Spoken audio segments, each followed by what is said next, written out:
What is the definition of narcissism? A lot of people think it's somebody who's just into themselves. Yeah, that's what I thought.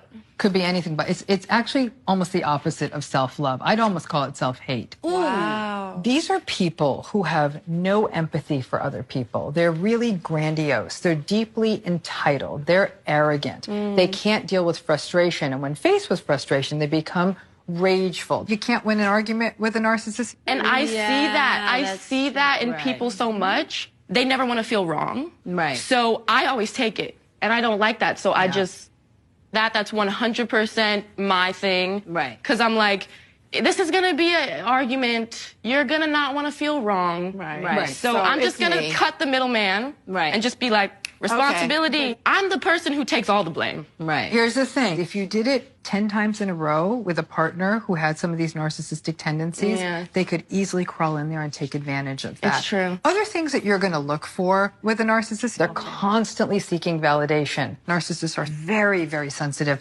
hypersensitive to the point of being paranoid. Right. Because when it comes down to the core, they're deeply insecure. Right. Wow. So that's not self-love. Right? But because they're so insecure, they open up with, look how great I am. And that's why it sells so well in the entertainment industry, because they can fake it till they make it and then keep faking it. Right. If you work in the entertainment industry and you haven't encountered a narcissist, it's not possible. It's not possible. Time. It's not a chance.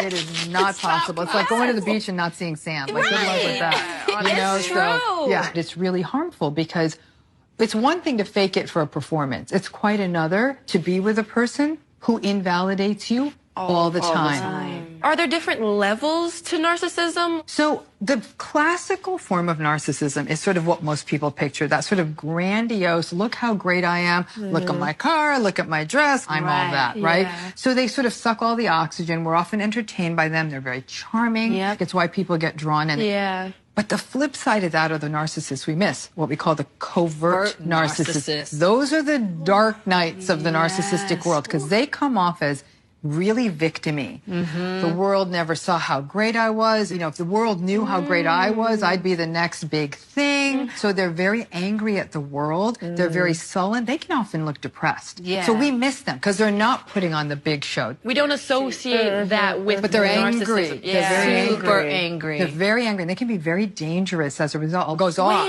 Those are often covert narcissists. The Joker is a covert narcissist. Joker has a very covert narcissistic feel. Exactly. That's crazy. That's because look at his whole life was nothing went his way. Exactly, nothing went his way. And then he said, I'm going to make you see. Ooh, that's scary. Then we go on to the malignant narcissist, which to me is the most dangerous, dark narcissist of all. Because these are the people who not only can be quite grandiose and charming, but they're willing to manipulate, to exploit, to lie, to cheat, to steal, to throw you under the bus. I mean, they're dangerous. And they are, and to me, it's like the last stop on the train before being a psychopath.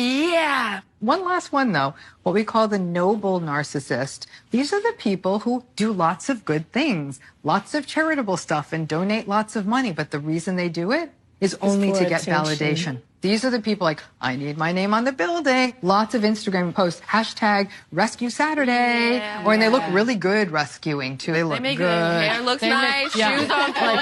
It's all no good. Sweat. Yeah, no sweat. So it's that, but what they are is they look like a savior to the community, but behind closed doors, they are cruel to their families. They're cruel to their partners, and everyone will say, you're so lucky to have that mother or father. They are saving the world. And you're thinking, oh my God, my life is a living nightmare. This is deep. I'm like, that's for real. What would be some of the traits? Okay. The real thing that this all spins on is that lack of empathy. Okay. You just don't care about other people. You can't be bothered. How do you notice that? Okay, you're very distracted. They often like to say, I have ADHD. I'm like, you have ADHD? You just managed to talk about yourself for an hour, so that ADHD apparently only kicked in 5 minutes ago. So I know some people like that. Context, right? They can't be bothered. They can't listen. can talk about themselves all the time, and then once you say something, they're like, how about we just go do something else? And you're just like, all right. And they just don't care when the conversation's not about them. So they will take, and that can be devastating for people. And it's a lot for a person to get their head around that you just don't care. I know there are just people who have those traits but don't necessarily have the diagnosis. Very few people have the diagnosis. So you hear people talk about narcissistic personality disorder, and that's the sort of mental illness, right? Got it. Honestly, in the research, 1 to 4%. Wow. So people are saying, well, that can't be the case because it's like every other person I encounter. And that's because when we talk about narcissism, it's almost an adjective, basically, like calling someone stubborn or friendly or agreeable. If you say someone's narcissistic, it's really a sign that this is someone where it's really invalidating to be in their presence. Have you ever had experience Oh, with yeah.